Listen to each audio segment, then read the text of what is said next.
यो केड़ो वयो इंजीनियरिंग वारो माना इन्हनि खे रोज समझाए बी करे। अब हाणे हैंग नथी थिए, मां ॾिठमि वीडियो हैंग थिए पई, मां रिकॉर्डिंग बंदि कयमि हुन सॉफ्टवेयर मां, बस हाणे नथी थिए न, हाणे सही आहे न, मूंखे त नथो लॻे त थिए थी। सही ॿुधायो जल्दी में त मां शुरू कयां, हैंग त नथो थिए न सिस्टम। माशाअल्लाह, अचो बाबा, आधा छोकरा वेहो, चुप कयो। What we are going to पढ़ेंगे today?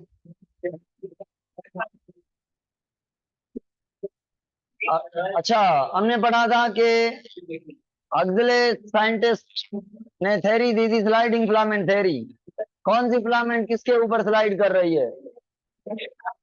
एक्टिन मायोसिन के ऊपर, थिन थिक के ऊपर।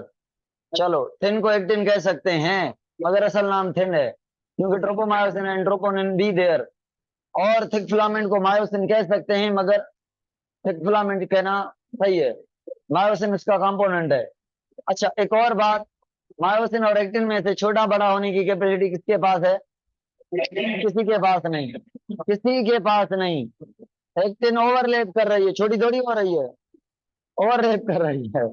चलो, अच्छा, एक्टिन मायोसिन में से सुने, ओ छोकराओ सुने, thin filament, thick filament, Z line, M line, इन दोनों में से कौन से फिक्स हैं?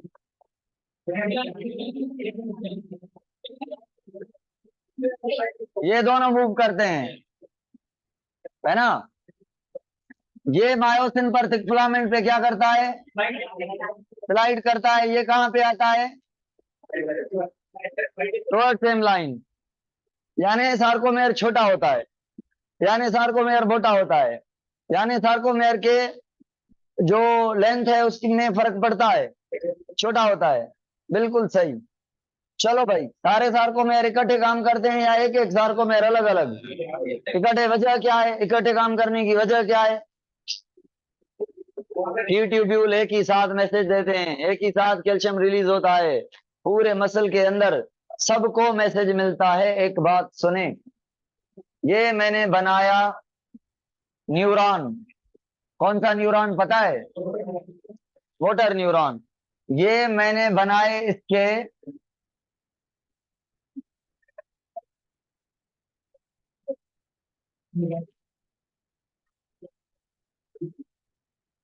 एक्सॉन की चोटी, ये एक्सॉन है, ये सोमा है, ये डेंड्राइट्स हैं।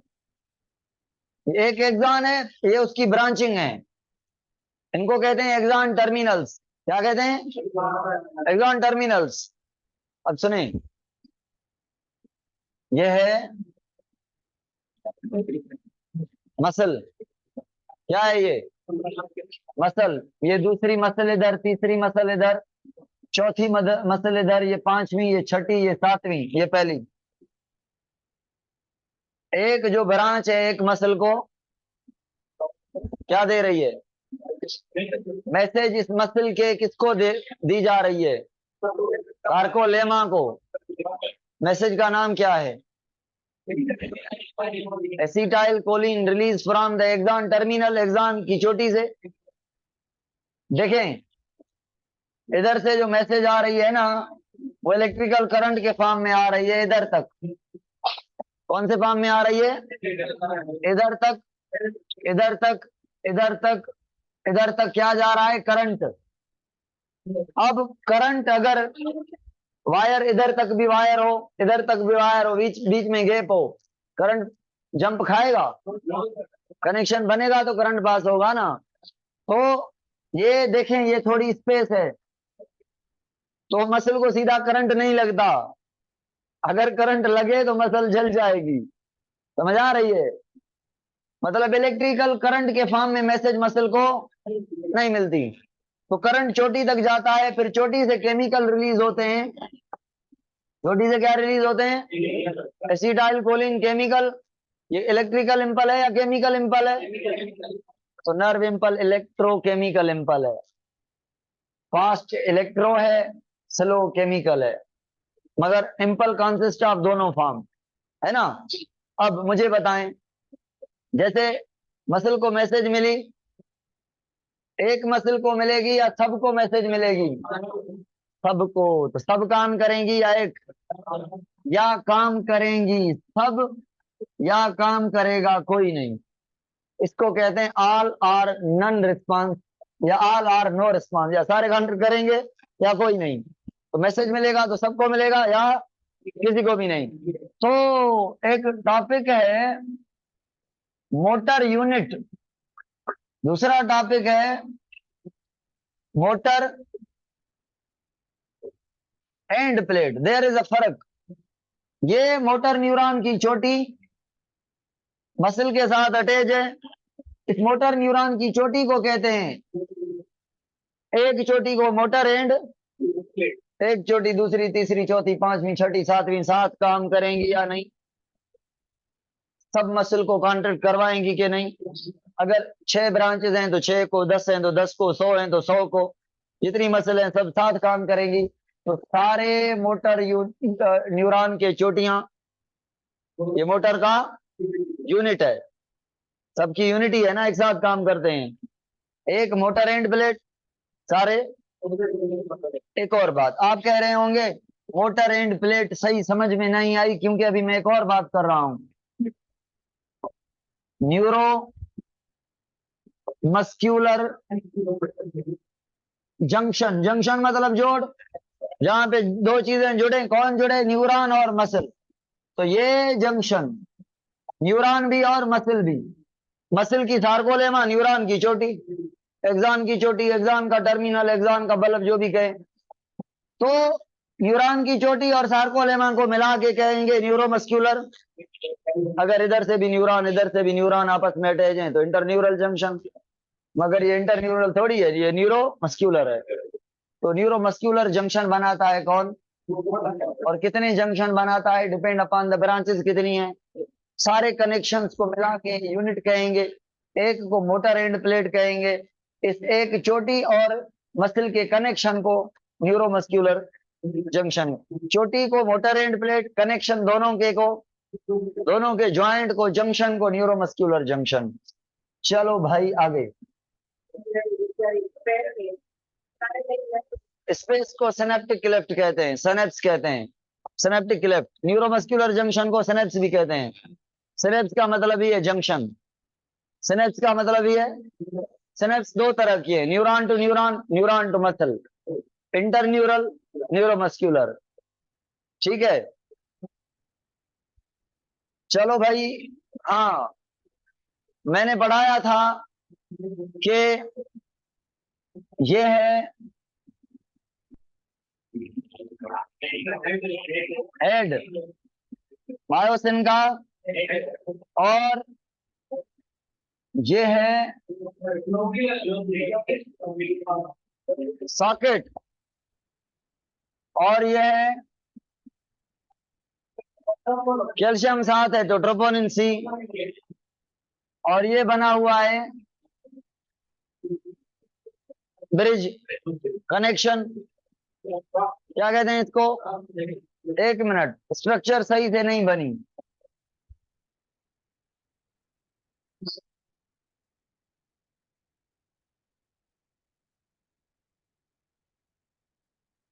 ऐसे क्यों बनाई है मैंने, पता है?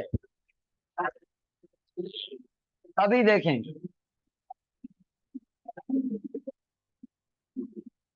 इधर था ये असली, ये इसने क्या किया है?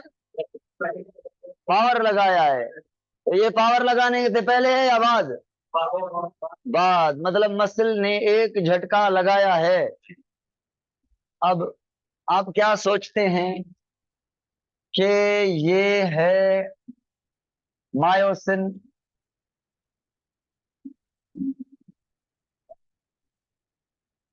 और ये है एक्टिन। मायोसिन बड़ी है, ये सेंटर है।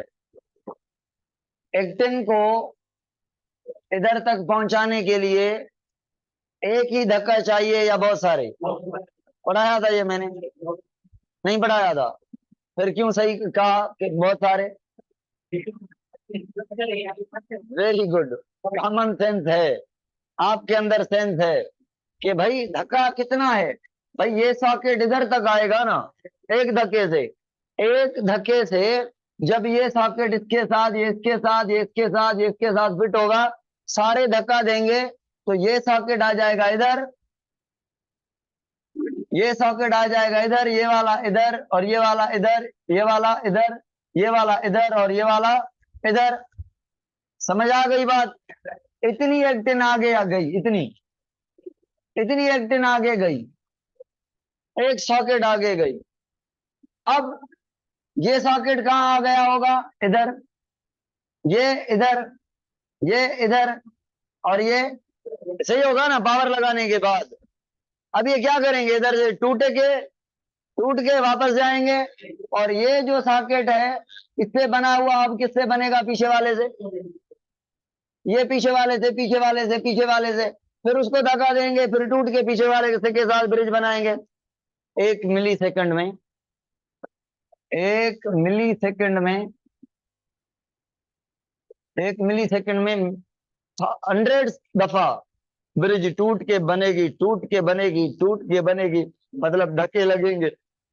100 धक्के लगने के बाद एक्टिन को पहुंचाया जाएगा सेंटर तक इतने टाइम में, एम लाइन तक 1 मिली सेकंड के अंदर। हाँ, मतलब ये ब्रिज का बनना टूटना बड़ा तेज प्रोसेस है, हमारी सोच से भी तेज। ऐसा ही हुआ ना, हम सोच लेते हैं तो भी 1 सेकंड लग जाता है, तो ये मिली सेकंड्स का काम है। हाँ भाई, अब धक्का लग चुका है यहाँ पे या लगेगा? तो दूसरे धक्के लगाने की तैयारी करेंगे, मतलब दूसरे स्टेप के लिए पहला स्टेप लेंगे। समझ आ रही है? तो पहला स्टेप है इस ब्रिज को तोड़ना।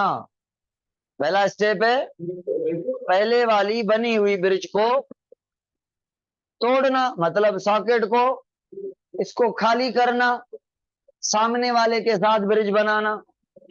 समझ आ रही है? तो एटीपी आएगी, आके क्या करेगी, कहां पे आएगी पता है? कहां पे आएगी? जहां पे कैल्शियम के साथ मायोसिन ने बॉन्ड बनाया है, मायोसिन के उस जगह पे ये एटीपी अटैच होगी। इट मींस ये बॉन्ड तोड़वा के इसकी जगह एटीपी अटैच होगी।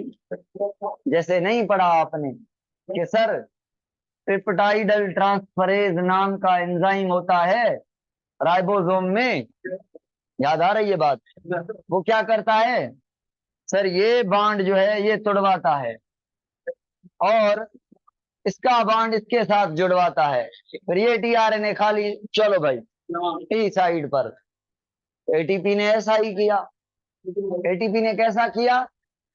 जो ब्रिज बनी हुई थी, मतलब एटीपी की अफेक्शन कैल्शियम और मायोसिन के हेड से ज्यादा है, तभी तो वो अटैच हुई, पहला बॉन्ड टूटा।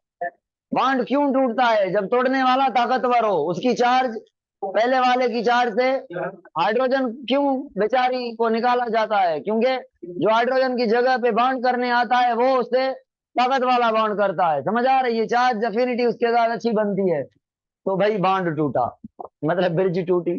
क्या मैं कहूं पहले स्टेप को? एटीपी अटैच हुई या ब्रिज टूटी या ब्रिज टूटी, ब्रिज की ब्रेकडाउन। चलो भाई, स्टेप नंबर दूसरा। स्टेप नंबर दूसरा क्या है पता है? दूसरी ब्रिज बनानी है कि नहीं है? तो एटीपी को इधर से हटा लें कि नहीं हटा लें? तो एंजाइम होता है एटीपेज, एटीपी हाइड्रोलेज, बनाने वाला नहीं, तोड़ने वाला। एटीपी को यूं तोड़ता है, तो ये जो एटीपी है लगी हुई है। अच्छा, पहली बात तो ये हेड जो है अभी क्या हो गया? सीधा हो गया ना, फ्लेक्सिबल है ना, यहां तो खींचा गया था, जैसे वो बांध टूटा इधर आके पहुंचा। आगे पहुंचा, क्या लगी हुई थी? एटीपी। दूसरा स्टेप ये है, इधर लगी हुई थी ना एटीपी, इधर इधर से कौन से एंजाइम ने, ए पी फेज ने एटीपी को तोड़ के कन्वर्ट किया एडीपी एंड अनऑर्गेनिक फास्फेट में, एडीपी एंड, और इसको असल साइट से हटा लिया, एडीपी और फास्फेट को जहां पे एटीपी अटैच थी उधर से हटा लिया, मतलब साइट फॉर बाइंडिंग फ्री कर दी गई। आप अगर कहें मायोसिन को के हेड को रेडी किया गया तो भी ठीक है, अगर कहें दूसरा स्टेप एटीपी की हाइड्रोलाइसिस तो भी ठीक है। एटीपी की ब्रेकडाउन इनटू एडीपी एंड, क्या आप कहेंगे कि इस यहाँ पे एटीपी यूज हुई है? नहीं। आप यहाँ कहेंगे कि एटीपी यूज हुई है? नहीं। एटीपी यूज होगी जब धक्का लगेगा। यहाँ पे एटीपी को खाली लाया गया है, यहाँ पे एटीपी को तोड़ा गया है। एटीपी वाली एनर्जी इस फॉस्फेट में अभी तक है, एनर्जी यूज नहीं हुई, मतलब एटीपी यूज नहीं हुई। असल अगर पूछे यूज कहाँ पे हो रही है तो पावर में, पावर में यूज होगी। चलो भाई, दूसरा स्टेप समझ आ गया। अब तीसरा स्टेप, ये ये क्या है? एडीपी, और ये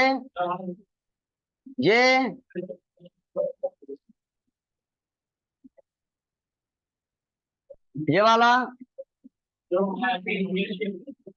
ये बन गया बॉन्ड, कैल्शियम आया, ब्रिज बन गई। तो यहाँ पे कैल्शियम दिया जाता है स्टेप नंबर तीसरे में, क्या दिया जाता है? क्या मैं कहूं ब्रिज बनाई जाती है, ब्रिज बनाई जाती है, या मैं कहूं क्रॉस ब्रिज बनती है? चलो, ब्रिज बन गई, स्टेप नंबर तीसरा। अब चौथा पता है क्या होगा? अब काम तैयार है, अब क्या होगा? चका लगेगा, पावर लगेगा। आप बुक में देखेंगे ना, फॉस्फेट को भेजा गया है फ्लेक्सिबल पोर्शन के पास, तो फ्लेक्सिबल ही तो वो पोर्शन है जो एनर्जी लगा के धक्का देता है। कॉन्ट्रेक्टाइल प्रोटीन फ्लेक्सिबल पोर्शन के पास है। तो ये जैसे पावर लगाएगा, तो हेड किसके साथ जुड़ा हुआ है? सॉकेट के साथ। तो सॉकेट आगे चला जाएगा, मतलब एक्टिन आगे चली जाएगी, मतलब थिन फिलामेंट आगे चली जाएगी। तो चौथे स्टेप को कहेंगे पावर स्ट्रोक। और पता है इस चौथे स्टेप में एडीपी एंड फॉस्फेट रिलीज हो जाते हैं। अब ये चौथा स्टेप है, ये चौथा स्टेप है।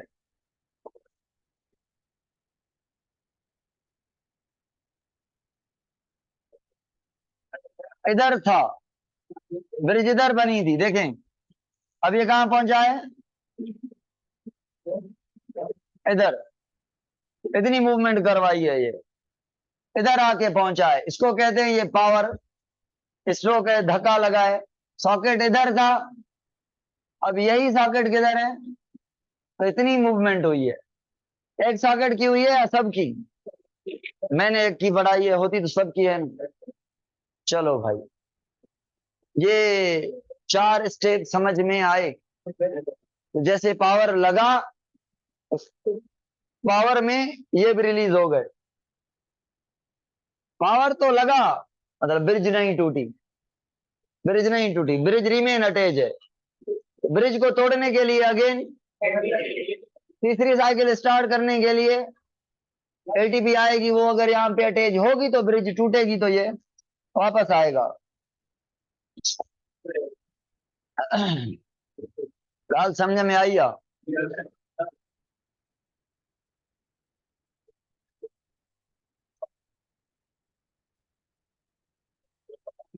बुक तरियो, खोलियो खोलियो खोलियो।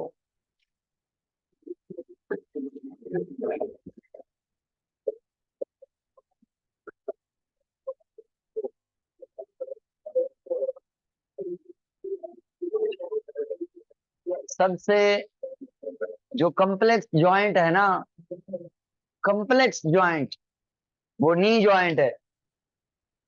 कम्प्लेक्स जॉइंट आपका अजीब तरीन, बीच में पटेला भी है, उस पे भी मसल अटैच है, उसके नीचे से भी है, अजीब तरह का है कम्प्लेक्स। और जो सबसे स्ट्रांग ताकत वाली मसल है ये है फीमर के आगे वाली, इनको कहा जाता है क्वाड्रिसेप। फीमर के ऊपर जो आगे वाली मसल लगी हुई है, आगे वाली, उनको क्या कहा जाता है? क्वाड्री। कितने बंडल हैं? 4 बंडल, टेंडन्स 4 हैं, तो क्वाड्रिसेप मसल। पता है ये कहाँ पे अटैच है? आगे से इलियम पर, इलियम पर और कहीं पर भी अटैच हैं। फीमर के चोटी पर कितनी जगह पे अटैच है? इलियम पर और फीमर पर, 2 पर। फिर जा रही है नी को क्रॉस करके, पटेला से नीचे से क्रॉस करके, आगे वाला जो बोन है, ये वाला क्या है बोन, इसका नाम टिबिया पे अटैच है। अब मुझे ये बताएं कि ये मसल किस काम की है। अगर ये कॉन्ट्रैक्ट करेगी तो क्या होगा? लेग आपकी टेढ़ी होगी या सीधी होगी?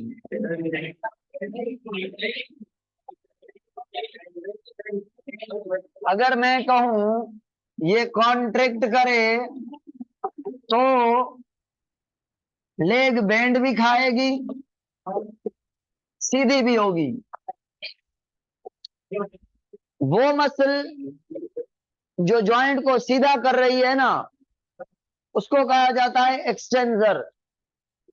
क्या कहा जाता है उसको? जो बेंड को सीधा करे उसको एक्सटेंसर, और जो बेंड करे, जो फोल्ड करे किसी जॉइंट को, उसे कहते हैं फ्लेक्सर। अब ये फ्लेक्सर भी है, एक्सटेंसर भी है। भाई मुझे सुने, अगर आपने, ऑनलाइन वालों को नजर नहीं आएगा, आपने अपने नी को, सपोज करें ये नी है, ये आपकी लेग है, पैर को पीछे करना है, यानी टांग को ऊपर की तरह, जैसे किक लगाते हैं तो पहले पैर आगे करते हैं या पहले पीछे? पीछे मतलब लेग को नी से क्या करते हैं? बेंड करते हैं। बेंड करते हैं मतलब कौन सी मसल?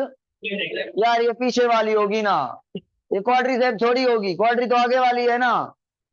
ये किक लगाने के काम आएगी, किक लगाने के काम आएगी, मतलब लेग को आगे। अगर ये आगे वाली कॉन्ट्रैक्ट करे तो कहां पे अटैच है? टिबिया पे को खींच लेके सीधा करके, खींच के सीधा करेगी ना, तो ये टिबिया को या लेग को नी से सीधा कर रही है। ये एक्सटेंसर है कहां की? नी को सीधा कर रही है। अब अगर पूछूं नी को बेंड कौन करवा रहा है, तो आप कहेंगे फीमर के पीछे वाली मसल। तो फीमर के ऊपर पीछे वाली मसल्स अटैच होती हैं, कहां वाली? पीछे वाली। उनको कहा जाता है हैमस्ट्रिंग। क्या? और ये ट्राइसेप होती है, ये क्वाड्री नहीं होती, हैमस्ट्रिंग मसल। अब ये अगर कॉन्ट्रैक्ट करे, ये कहां अटैच है? ऊपर से सेम, कहां पे? इनोमिनेट पर और फीमर के चोटी पर, दोनों जगहों पर अटैच। और नीचे से ये फीमर से जा रही है नीचे, नीचे कहां पे अटैच है? यार बना के दिखाता हूं। ये आपका इनोमिनेट बोन है, ठीक है। ये आपका कौन सा बोन है? ये कौन सा बोन है? फीमर है, ठीक है। और ये आपका कौन है? टिबिया है। और ये कौन सा है? तो ये देखें, ये लाल कलर की मसल देखें, ये आगे वाली, ये आगे वाली, ये आगे वाली साइड है ये। तो ये आगे ये मसल है, यहाँ पे अटैच है, यहाँ पे अटैच है, सॉरी, ठीक है, यहाँ पे भी अटैच है। और ये मसल कितने बंडल्स के फॉर्म में है?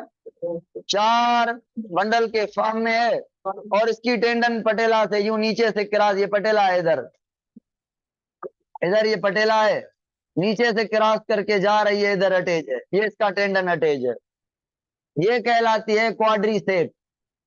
अब ये जो अगर खींच लेगी तो लेग किधर आएगी? अगर मैं कहूं ये आपका कौन सा बोन है? टिबिया अगर इधर है, फिबुला इधर है, तो ये कॉन्ट्रैक्ट करेगी तो क्या करेगी? सीधा करेगी, मतलब किक लगाएगी।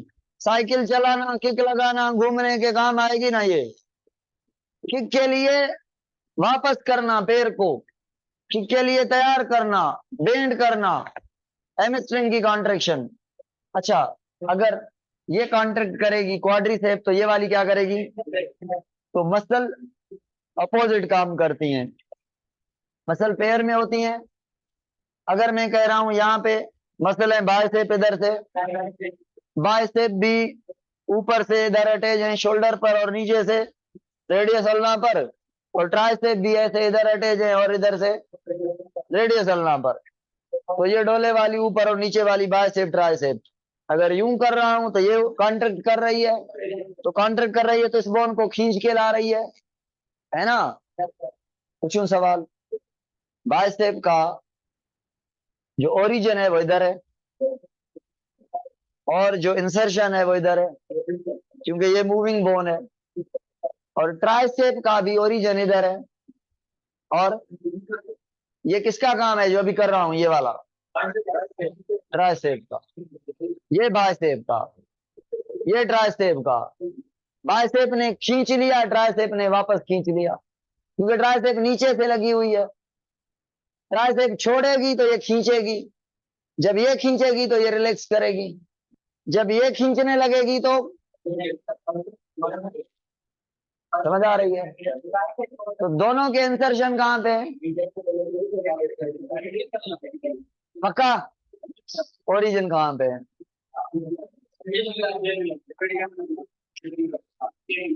पक्का? चलो जी, अभी इसके बारे में बताएं।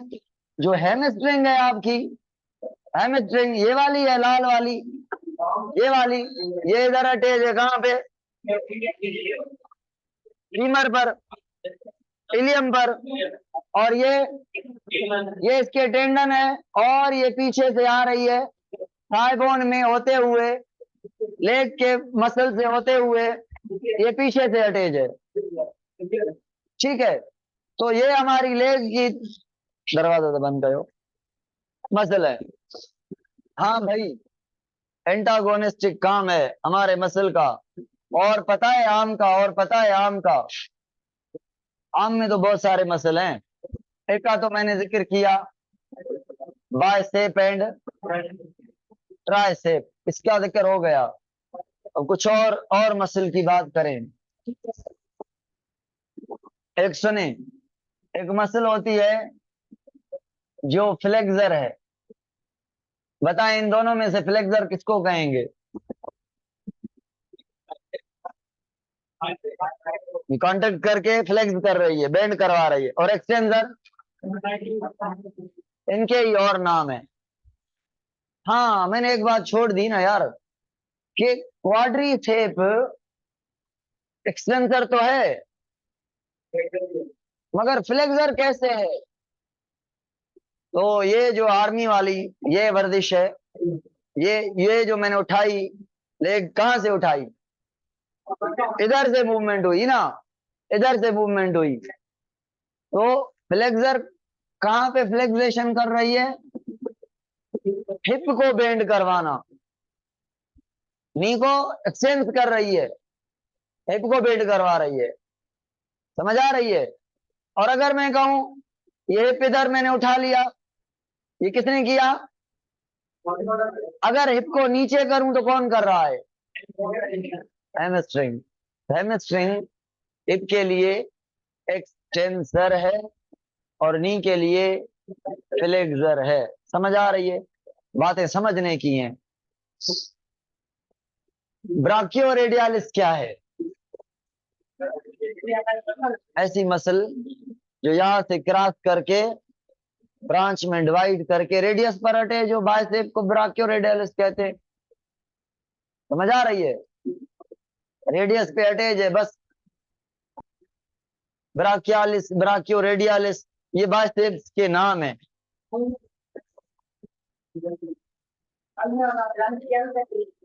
ब्राकियालिस, ब्राकियालिस अल्ना से अटैच है, ब्राकियोरेडियलिस रेडियस से अटैच है बस। सुने, करूं बात काम की। मसल थक गए, मसल, हाँ भाई कौन बताएगा क्यों?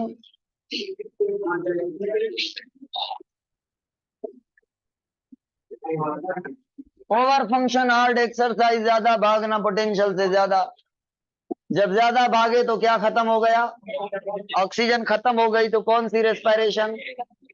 एनारोबिक रेस्पिरेशन हुई तो क्या बना? लैक्टिक एसिड जब बढ़ गया तो पेन हुआ, पेन हुआ तो लैक्टिक एसिड की वजह से एसिडिक कंडीशन भी बन गई, पेन भी हुआ। अब काम नहीं हो रहा ड्यू टू द कमी ऑफ एटीपी। एटीपी की कमी है या एटीपी ज्यादा है? क्यों? एक ग्लूकोज से 2 एटीपी, काम कैसे करेंगे? अब आप कह रहे हैं इतना लैक्टिक एसिड लैक्टिक एसिड कैसे बनता है, सेल के अंदर या बाहर?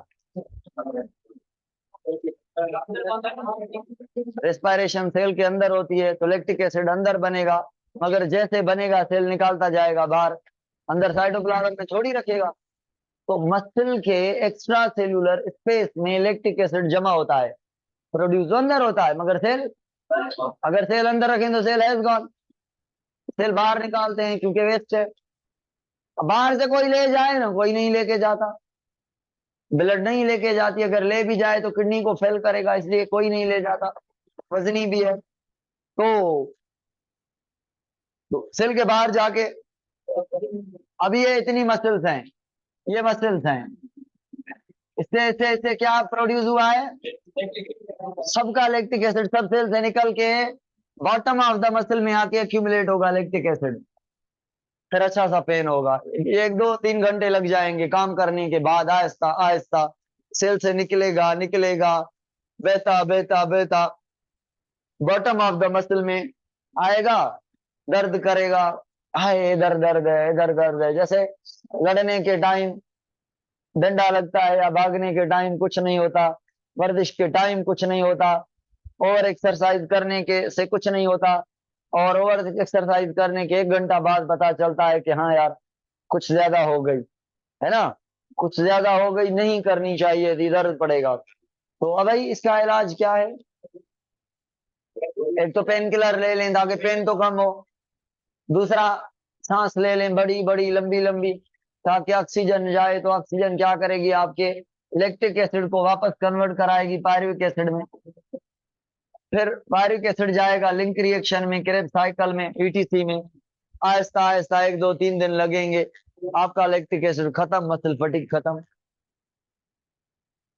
समझ आ रही है?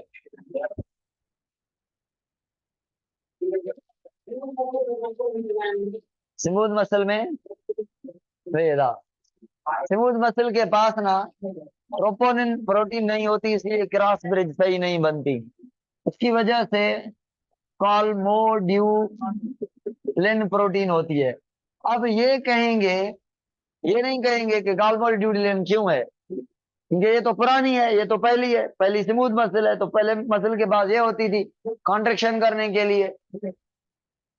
तो कार्डियक ने सीखा कि भाई इससे काम नहीं चल रहा, स्केलेटन ने सीखा इसको छोड़ के इसकी जगह ले आई वो ट्रोपोनिन को। ट्रोपोनिन 3 टाइप के, कैल्शियम वाली, टी वाली और आई वाली। आई वाली का काम बताया था,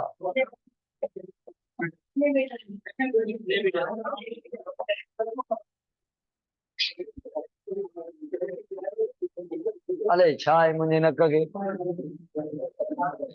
हाँ हाँ हाँ हाँ, नहीं बताया था, ये काम है। ट्रोपोनिन टी ने क्या किया था? ट्रोपोमायोसिन को पकड़ के यूं फेंका था सॉकेट के बाहर, ट्रोपोनिन आए उस ट्रोपोमायोसिन को लेकर वापस ले आएगी सॉकेट में, बस सॉकेट बंद करवाएगी। कब? जब कॉन्ट्रेक्शन नहीं करनी, जब एक्टिन इधर आके पहुंची है, मतलब सारे सॉकेट क्रॉस करके आए हैं, सारी ब्रिज बन चुकी हैं, आखिरी ब्रिजेस बनी हुई हैं।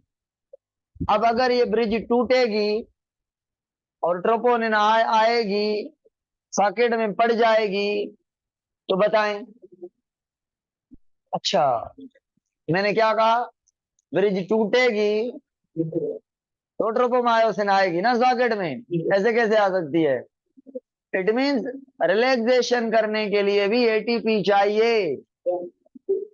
समझ आ रही है? ब्रिज को तोड़ेंगे, और तोड़ के कोई ब्रिज और नहीं बनानी, कोई भी नहीं बनानी। इट मीन्स कैल्शियम नहीं आना चाहिए, ट्रोपोमायोसिन आनी चाहिए सॉकेट में।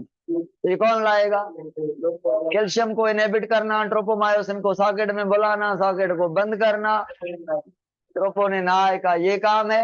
अब जो हेड है ये देखता जाएगा, अब जो हेड है ये हेड है, ये सॉकेट को देखता जाएगा, मगर सॉकेट से बाइंड नहीं करेगा, सॉकेट पीछे चले जाएंगे, सॉकेट पीछे चले जाएंगे। Due to the presence of tropomyosin in the socket, due to the socket बंद, ड्यू टू ट्रोपोनिन आए, due to the lack of calcium, जो भी कह लें, मगर सीधी बात यह है कि सॉकेट बंद है, ब्रिज नहीं बनेगी। तो ब्रिज को तोड़ के रिलैक्स करते हैं, मतलब एटीपी ला के रिलैक्स करते हैं।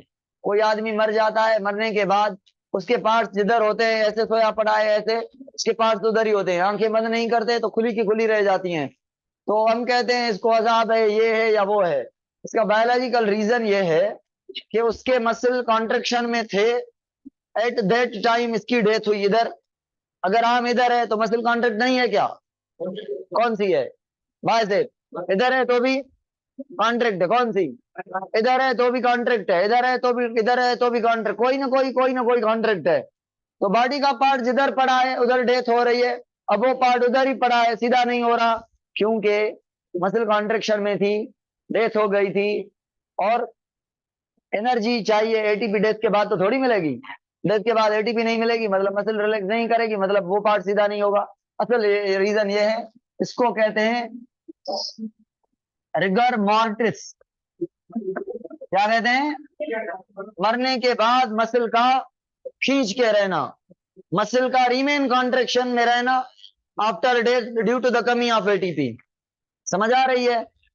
और हमारे लोग पता नहीं क्या क्या कह देते हैं, मरने वाले को भी नहीं छोड़ते।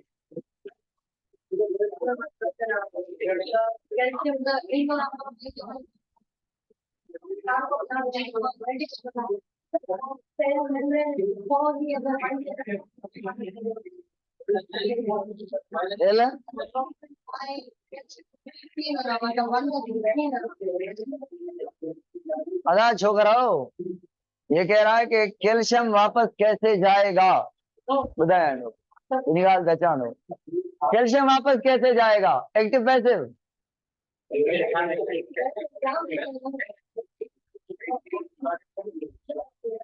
एक्टिव जाएगा ना भाई।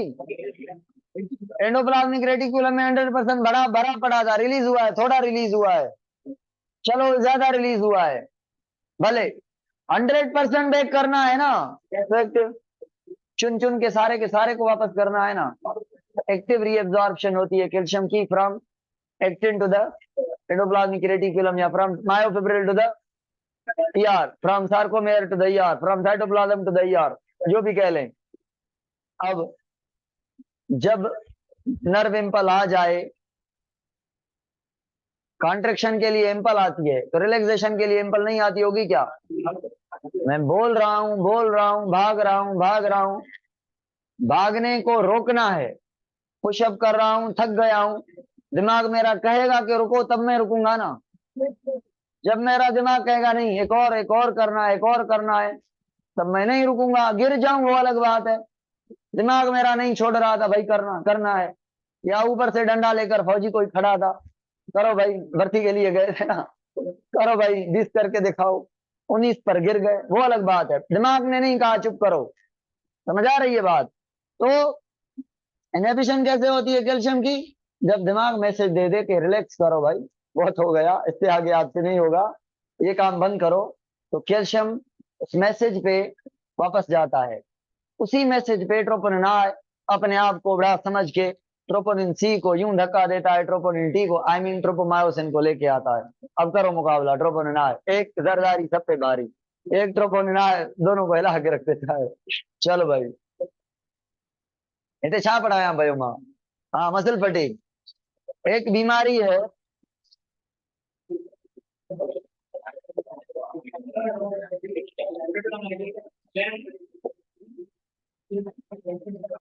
Tetanus and tetani. टेटानी पता है क्या है? हाजी अब्दुर्रहमान क्रैम्प ला चवे तो भलाइया पे पढ़ाऊं। ये भी मसल के झटके हैं, ये भी मसल के झटके हैं। ये इसमें झटके हैं, ज्यादा स्पॉजम है, और इसमें मसल रिमेन कॉन्ट्रेक्शन में रहेंगी, कॉन्ट्रेक्शन में रहेंगी, रिलैक्स नहीं होंगी। पता है क्यों? मैंने अभी अभी बताया, मसल को रिलैक्स करने के लिए क्या चाहिए? इम्पल चाहिए, एटीपी भी चाहिए, मगर सबसे पहले इम्पल चाहिए, मैसेज चाहिए कि भाई बस। अगर कैल्शियम की कमी हो जाए, आप नर्वस कोऑर्डिनेशन जो अगला चैप्टर पढ़ेंगे उसमें पढ़ेंगे कि नर्व इम्पल को ट्रांसफर करने में there is a role of.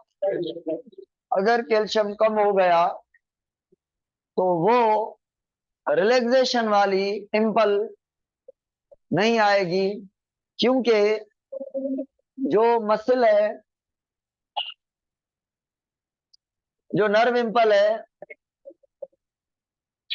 Contraction वाली, वो कंटिन्यूअस दी जा रही होगी सेल को। क्यों? क्योंकि जो न्यूरॉन है रिमेन एक्साइट रहेगा। कैल्शियम की कमी की वजह से, मैं डिटेल में वहां पे पढ़ाऊंगा कि ये कैसे होता है। जब कैल्शियम नहीं होगा, कैल्शियम का रोल है इम्पल को ट्रांसफर करने में। अगर इम्पल ट्रांसफर हो गई कॉन्ट्रेक्शन के लिए, रिलैक्सेशन के लिए कैल्शियम नहीं है उतना जितनी नीड है, ब्लड में कम है तो न्यूरॉन को भी कम मिला है, रिलैक्सेशन के लिए ज्यादा कैल्शियम चाहिए होता है, तो रिलैक्सेशन की इम्पल मसल को नहीं मिलेगी, तो मसल रिमेन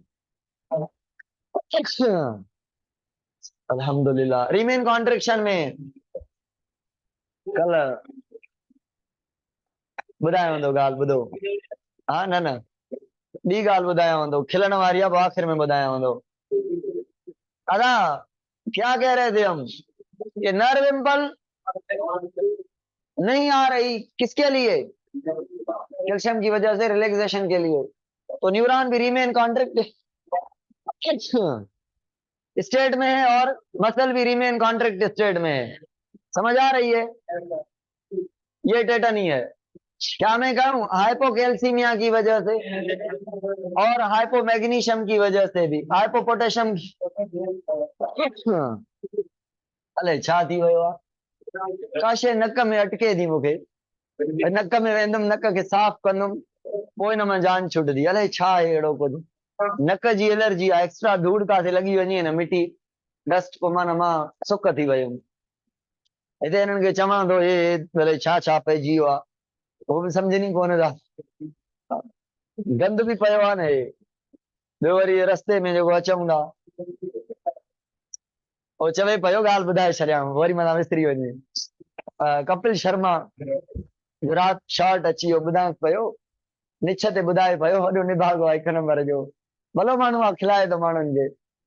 पोइ ॿुधाए पियो त उन्ही जे शो में माण्हू आयल आहे, उहे चवनि पिया अमीर माण्हू त हाणे थी विया हो, छोकिरनि खे चवनि पिया, सिंगर हुया के उनखे जन्म त हाणे अमीर थी विया हो, वॾा सुठा माण्हू थी विया हो, मशहूर थी विया हो, अवाम जी तव्हां ते नज़र आहे बाक़ाइदे, तव्हां हाणे निछ ॾींदा हुयो, तव्हांखे मां ॾिठो हुयो मगे, ऐं डप खाईंदा हो निछ ॾियण में, जंप खाईंदा हो, गंदी निछ। हाणे निछ ईअं ॾिजो अगले खे ख़बर ई न पवे, छड़ो सॉरी चओसि या एक्सक्यूज़ मी चओसि त ख़बर पए यार हिन मथां निछ ॾिनी, ईअं ॾियो निछ, ख़बर ई न पए कंहिंखे। पोइ असांजी बि हाली त निछ दवा खाइनि, है ना। मूंखे यादि अची वई निछ तां वॾो निभागो माण्हू आहे ॾाढो, ॻाल्हि मज़ो न आयो। उन वांगुरु मूंखे करण न आई त मां छा कयां। ॻाल्हि उन्ही वांगुरु कयां त पोइ खिलवान अथई, मज़ो न आयो। हलो ॿुधो, मूंखे पढ़ाइण ही नथो अचे त मां ॻाल्हि कीअं सही कयां। टेटनी जो है ये कॉन्ट्रेक्शन है, मसल की रिमेन कॉन्ट्रेक्शन, कैल्शियम की कम होने ऐसे जो मसल कॉन्ट्रैक्ट होकर रह जाती हैं, पैर का ऐसे हो जाना ऐसे हो जाना। और क्रैम्प जो है वो झटके लगना मसल के अंदर ऐसे ऐसे कंटिन्यूअस लर्जिश बनना, ये क्रैम्प है। मैं इसका डिटेल में डिफरेंस बताऊंगा। हाँ,